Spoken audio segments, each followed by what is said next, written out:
Assalamualaikum warahmatullahi wabarakatuh. Kembali lagi di podcast UIN Gus Dur episode 3 bersama saya Salma Aulia, dan kali ini kita akan membahas topik terkait tata kelola Universitas Islam Negeri Kiai Haji Abdurrahman Wahid Pekalongan dengan narasumber yang luar biasa tentunya sudah hadir di tengah-tengah kita, yaitu Wakil Rektor 2 Bidang Administrasi Umum, Perencanaan dan Keuangan.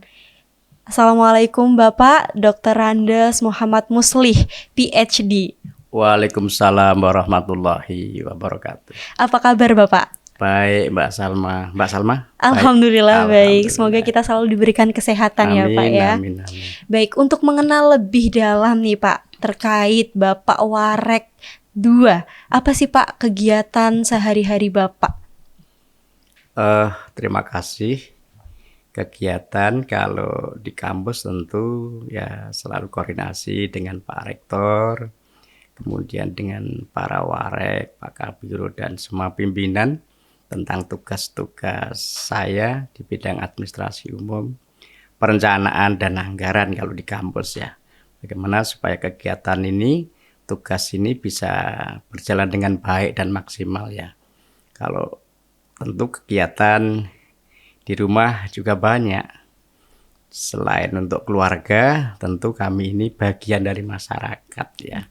Banyak kegiatan di masyarakat karena saya juga aktif di kegiatan-kegiatan masyarakat ya, baik di musola, masjid maupun di organisasi keagamaan ya. Terima kasih. Tidak hanya aktif di kampus ya Pak, tetapi juga aktif di masyarakat sekitar. Nah Pak, seperti yang sudah kita ketahui di tanggal 27 September kemarin, alhamdulillahirrabbilalamin, Universitas Islam Negeri Kiai Haji Abdurrahman Wahid resmi di-launching menjadi UIN Gus Dur dari IAIN oleh Menteri Agama nih Pak. Gimana nih Pak tanggapan Bapak akan hal tersebut? Tentu sangat menarik ya dan bangga. Jadi IAIN ini sudah transformasi menjadi UIN dan sudah diresmikan ya oleh Pak Menteri pada tanggal 27 September ya. Yang kita lihat bersama-sama yang sangat meriah, yang dihadiri oleh banyak pihak internal dan eksternal dari PT KIN dan tokoh-tokoh masyarakat. Jadi ini saya kira patut bersyukuri ya dengan kita menunaikan tugas-tugas yang maksimal, yang masing-masing yang kita punya tugas untuk itu. Baik, tentunya banyak sekali persiapan yang sudah disiapkan ya Pak ya terkait hari launching peresmian UIN Gus Dur. Tidak hanya launching menjadi resmi universitas nih Pak, tetapi juga Universitas Islam Negeri Kiai Haji Abdurrahman Wahid Pekalongan kemarin menjadi tuan rumah launching peringatan Hari Santri 2022 oleh Kemenak RI. Menanggapi hal tersebut Pak, gimana tanggapan Bapak melihat antusias dari dosen, sivitas akademik, mahasiswa hingga masyarakat sekitar untuk merayakan Hari Santri? Jadi menurut saya kemarin luar biasa, saya hadir sampai selesai ya bersama istri karena diundang.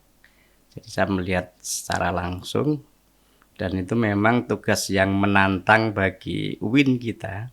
Pada waktu yang bersamaan diberi tugas, ada tugas peresmian, dan di saat itu juga ada tugas dapat amanah dari Menteri Gusmen launching Hari Santri ditempatkan di sini dan waktunya kemarin sangat mepet. Tentu karena ini mandat dan amanah dari Gusmen, tentu kita bersama-sama dengan yang lain, koordinasi dengan Pak Rektor dan semua jajaran pimpinan, kita harus lakukan kegiatan ini yang terbaik dan harus sukses. Dan saya melihat itu sukses secara umum ya, mudah-mudahan teman-teman melihat itu juga sukses, saya kira luar biasa. Terima kasih ya.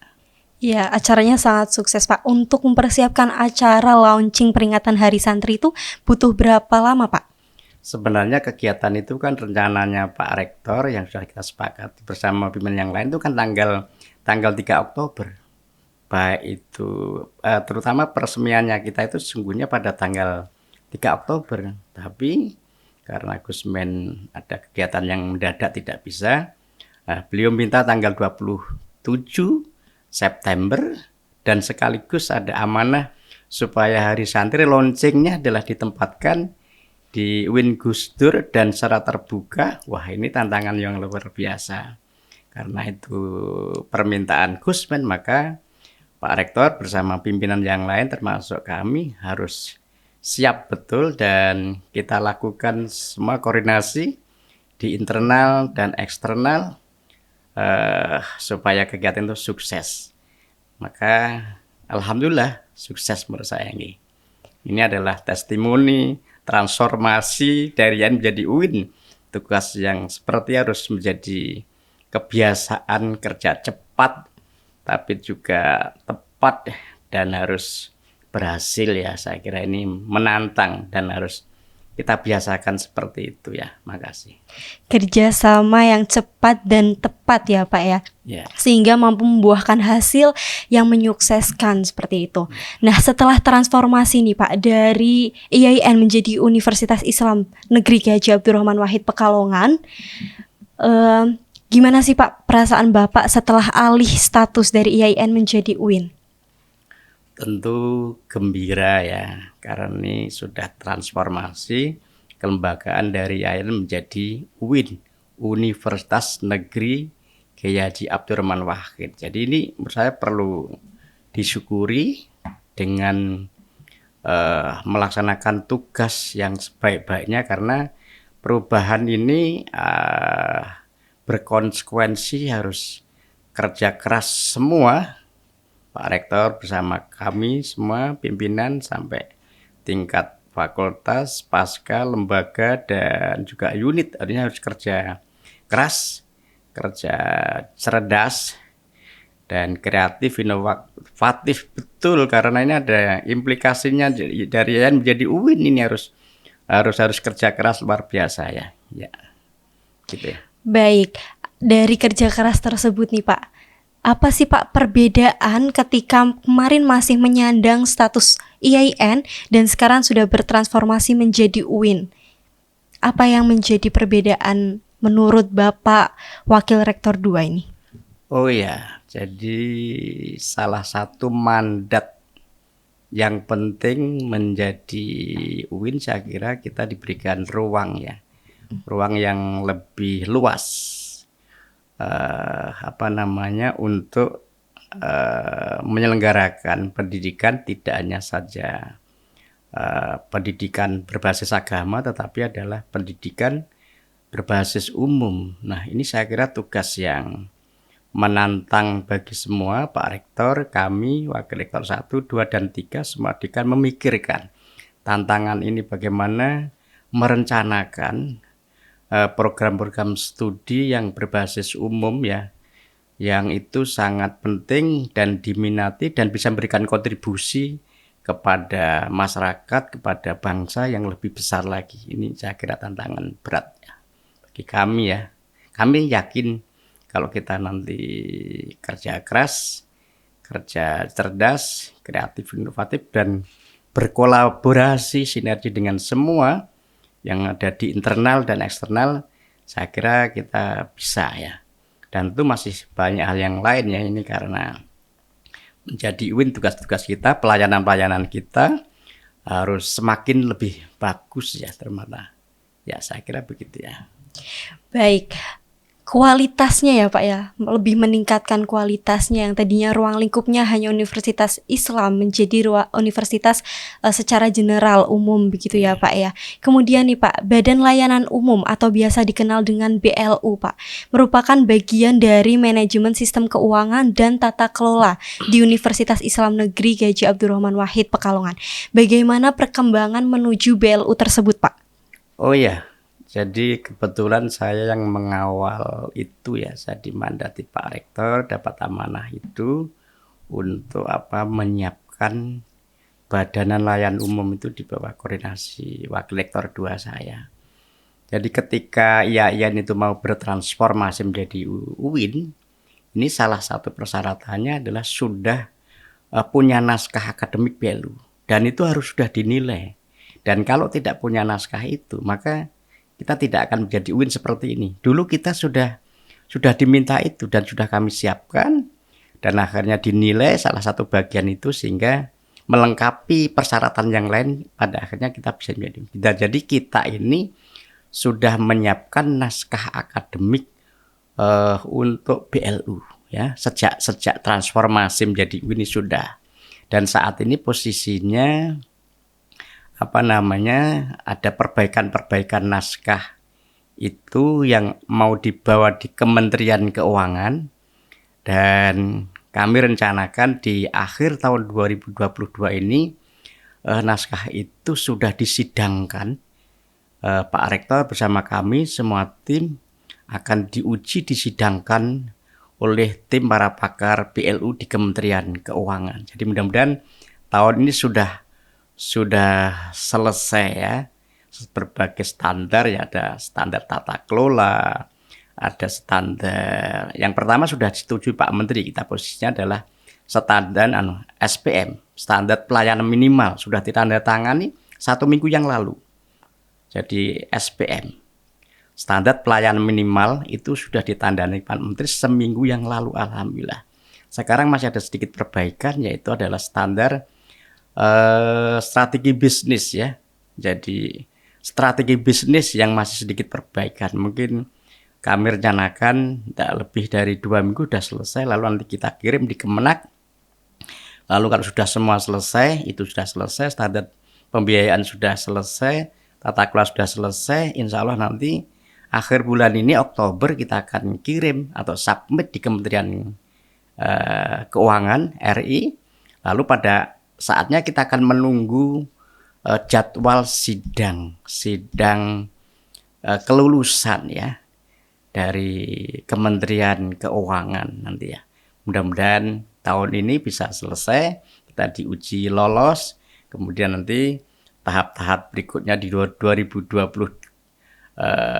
kita akan terus tahapan-tahapan kita akan lakukan, masih panjang sesungguhnya ya kegiatan kita untuk betul-betul menjadi BLU yang beneran BLU ya, yang tadi dari pengelolaan keuangan yang berbasis PNBP Satker lalu berubah dengan menjadi Satker BLU itu. Nah, ini saya kira tahapannya masih panjang, tapi kami lakukan secara bertahap dan insya Allah bisa, saya kira ini. Baik, untuk naskah akademiknya persiapannya itu dari tahun berapa itu Pak?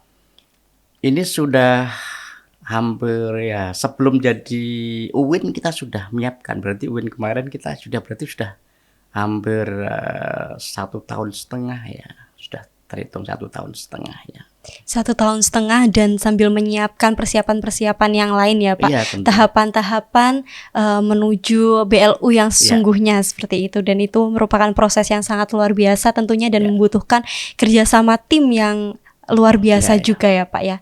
Cepat dan tepat begitu. Kemudian apa sih Pak usaha yang akan dikembangkan untuk memenuhi target pendapatan BLU sendiri? Nah, ini saatnya nanti di bulan Oktober, jadi kami harus sudah mulai melakukan pemetaan potensi yang ada di dalam ya. Jadi kira-kira apa? Nah, ini tentu kami harus sharing, diskusi ya dengan para pihak ya, pimpinan di tingkat rektorat, pimpinan di tingkat fakultas, di pasca, lembaga unitnya. Kita akan brainstorming ya. Sharing, diskusi, memunculkan gagasan-gagasan supaya terpetakan nih kira-kira potensi apa ya yang bisa kita maknai menjadi penunjang bisa menambah tadi income untuk lembaga kita ya. Kita akan melakukan pemetaan. Ini kita belum melakukan itu, tetapi kita juga kami sudah melihat apa yang harus dipetakan dari mana ya. Sesungguhnya banyak ya, nanti akan muncul di forum itu ya, akan muncul ya. Kami sudah mendata soal itu ya, gimana gitu. Makasih, itu soal kerja kami nantinya. Baik. di pemetaannya Pak ya, dan itu selalu didiskusikan dengan baik ya Pak ya. Kemudian sistem BLU menuntut kemandirian dalam pengelolaan keuangan di kampus Pak. Sehubung dengan hal itu, apakah ada kemungkinan UKT mahasiswa akan dinaikkan Pak? Menurut saya tidak menjadi fokus saya ya. Jadi apa namanya tadi,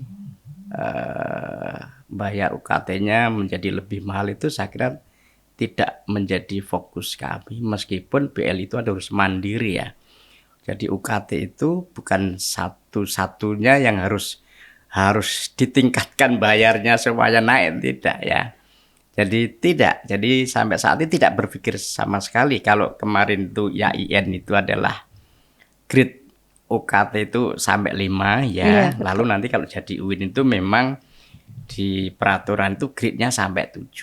Nah, maka nanti kami akan tidak berpikir untuk meningkatkan, tetapi bagaimana mahasiswa itu bisa memberikan kontribusi sesuai dengan kemampuannya ya. Jadi yang kaya juga ya porsinya yang kaya sesuai dengan kaya. Yang kaya juga bisa memberikan porsi subsidi pada yang miskin. Yang miskin dapat bantuan KIP, nanti yang pintar dapat bantuan beasiswa macam-macam. Jadi bukan menaikkan UKT, tapi menyesuaikan yang berkeadilan ya. Yang kaya subsidi yang kurang, begitu ceritanya begitu. Dan nanti yang kemarin itu adalah kategorinya ada 5, lalu sekarang ada 7 ya, berarti naik ya. Nanti nominalnya saja belum kita sepakati, jadi bukan naik sebenarnya, penyesuaian penyesuaian kategori. Pokoknya harus prinsip berkeadilan dan akan memberikan layanan yang terbaik ya. Jadi kemandirian, tetapi tidak fokus pada peningkatan bayar UKT, tidak. Nanti kegiatan yang lain masih banyak yang sedang akan kami petakan bersama-sama semua pihak di kampus ini ya. Baik, berarti adanya penyesuaian ya Pak ya, perlu di highlight ya teman-teman, bahwa tidak dinaikkan UKT-nya tetapi disesuaikan dengan pendapatan. Tentunya kita akan mendapatkan dari fasilitas sarana dan prasarana yang menunjang di bidang akademik dan non-akademik mahasiswa. Begitu ya Pak? Ya. Baik, kemudian untuk guna memenuhi infrastruktur kampus nih Pak, apa saja sih rencana pembangunan ke depannya untuk Universitas Islam Negeri Ki Haji Abdurrahman Wahid Pekalongan sendiri? Ini tentu tantangan bagi pimpinan termasuk kami ya. Jadi setelah ada transformasi dari yang menjadi UIN, bagaimana pelayanan kita ini bisa baik dan maksimal. Nah, salah satunya adalah performan lembaga kita ini juga menjadi menarik ya, performanya menjadi lebih bagus, maka infrastruktur juga kita perhatikan ya. Jadi yang dilihat pertama oleh orang lain itu kan bagaimana wajah performan ini menjadi bagus ya, menjadi bagus. Ini saya kira penting ya supaya nanti banyak peminat. Maka kita sudah tahu semua, sudah kampus di sini, kampus 1, kampus 2 sudah ada fakultas FTIK, fakultas FEBI, fakultas FUAD, fakultas FASA. Yang belum ada adalah stadium student center, dan insya Allah sudah pasti di 2023 kita akan bangun itu. Anggarannya kurang lebih 50 miliar. Dan di belakang itu ya dekat FUAD sampingnya itu gedung student center, insya Allah itu untuk wisuda, untuk kegiatan mahasiswa. Nah, itu nanti juga punya potensi tadi, kalau kita sewakan dengan masyarakat akan meningkatkan pendapatan untuk tadi kemandirian. Jadi itu lalu nanti di 2024 Pak Rektor kemarin bersama kami kemarin sudah berusaha untuk mengajukan SPSN di tahun 2024. Mudah-mudahan berkat doa kita semuanya diri Allah Subhanahu wa taala. Jadi nanti yang di depan yang sekarang itu adalah dibangun gapura, lalu belakangnya nanti di situ adalah ada ruang rektorat sekaligus di situ menyatu laboratorium ya. kita akan bangun ke depan ada laboratorium ya, dan masih banyak lagi, dan termasuk nanti mahat ya, infrastruktur mahat ini masih dalam perencanaan semuanya, termasuk juga banyak ya nanti apa namanya mahat, laboratorium, dan tentu masih banyak lagi fasilitas yang sangat penting ya, termasuk parkir ya. Jadi saat ini memang belum ada parkir khusus, padahal kita tahu bahwa banyak mahasiswa kita banyak menggunakan motor dan itu butuh tempat yang baik. Saya tahu masih tempatnya masih belum fokus. Kami terus ngawal itu, tetapi bagaimana supaya tetap indah kampus itu, dan fasilitasnya harus ada tempat khusus untuk parkir yang menurut saya ya. Baik. Di 2023 akan pembangunan student center ya Pak ya, yang tentunya di sana semua kegiatan mahasiswa akan ada di sana, dapat dilaksanakan di sana seperti itu. Kemudian juga ada infrastruktur yang lain seperti rektorat, kemudian masjid dan lain sebagainya. Nah, ada yang sering ditanyakan nih Pak oleh teman-teman mahasiswa tentunya, karena ini juga sudah after pandemic ya Pak ya, di mana perkuliahan ini sudah offline 100%. Yang mana parkir kampus 2 ini sangat penuh nih Pak, bahkan overload. Nah, apakah ada rekayasa untuk memenuhi kebutuhan parkir tersebut Pak? Apakah ada rencana untuk pembangunan lahan parkir nih Pak? Jadi untuk saat ini memang belum dibangun, maka rekayasanya bagaimana parkir itu diatur oleh Satpam supaya kampus kita tetap indah. Misalkan di lingkungan bundaran itu sekarang sudah nggak ada motor yang berserakan, itu sudah harus diatur. Ya, dulu kan ada, itu jadi tidak indah. Maka supaya indah, parkir harus di tempatnya yang sudah disediakan oleh bagian umum, kemudian yang di lapangan ada Satpam di tahun ini ya. Lalu di tahun depan tentu sudah menjadi pemikiran dan perencanaan Pak Rektor bersama kami sudah mulai merencanakan adalah tempat parkir yang khusus ya. Kemarin sih muncul sampai lantai 3 atau 4, dan ini butuh persiapan anggaran. Ini ya kuncinya adalah anggaran kita persiapkan lalu harus dibangun. Dan ini insya Allah di 2024 ya, berdasarkan konsultasi saya dengan Pak Rektor, dan Pak Rektor juga sudah menyetujui dan sudah merancang itu ya. Saya kira ini menjadi salah satu agenda kami, karena supaya kampus ini menjadi indah, kampus ini menjadi rapi, kampus ini menjadi aman, tertib. Ini salah satu layanan yang harus dilakukan ya. Baik, masih menjadi fokus ya Pak ya dalam perencanaan kedepannya itu lahan parkir untuk mahasiswa begitu ya Pak, yang mana nanti akan mempertimbangkan banyak hal dalam perencanaan pembangunan parkir tersebut. Kemudian apakah semua layanan pendidikan di Universitas Islam Negeri Kiai Haji Abdurrahman Wahid ini akan pindah ke kampus 2 semua Pak?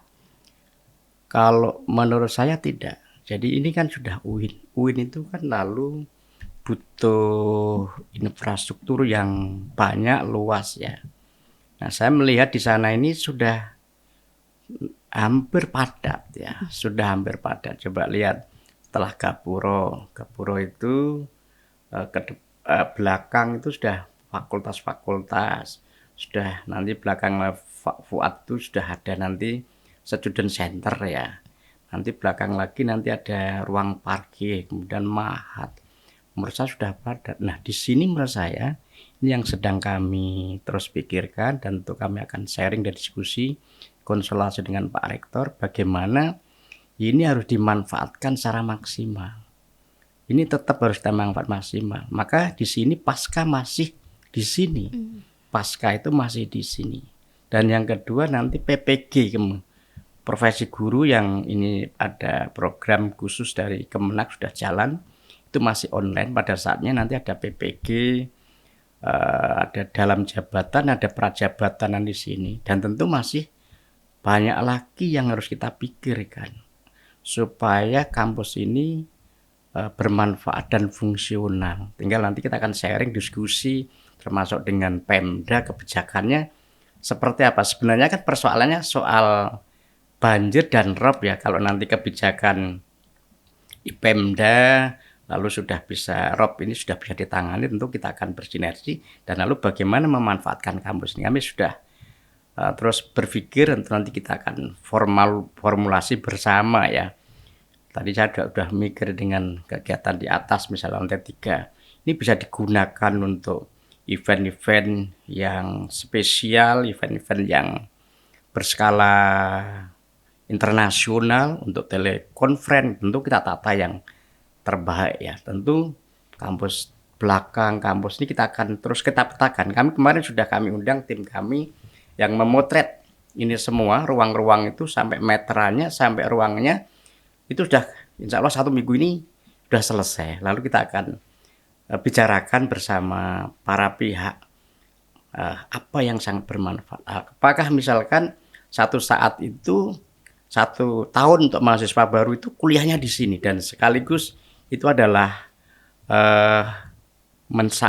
pesantren. Jadi mahatnya di sini. Ini tapi belum final, ini sedang kajian-kajian ya.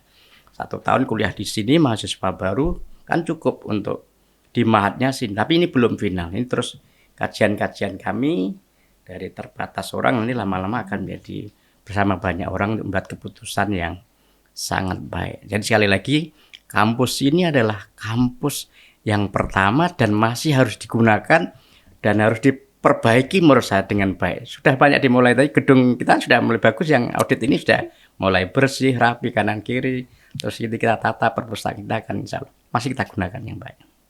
Baik, tetap adanya peningkatan pengelolaan di kampus 2, tetapi kampus 1 ini masih tetap menjadi fokus dalam peningkatan pengelolaannya juga ya Pak. Entah nantinya untuk PPG, profesi guru, ataupun tadi untuk pasca sarjana dan lain sebagainya, yang tentunya tetap masih membutuhkan lingkup kegiatan di mahasiswa begitu ya Pak.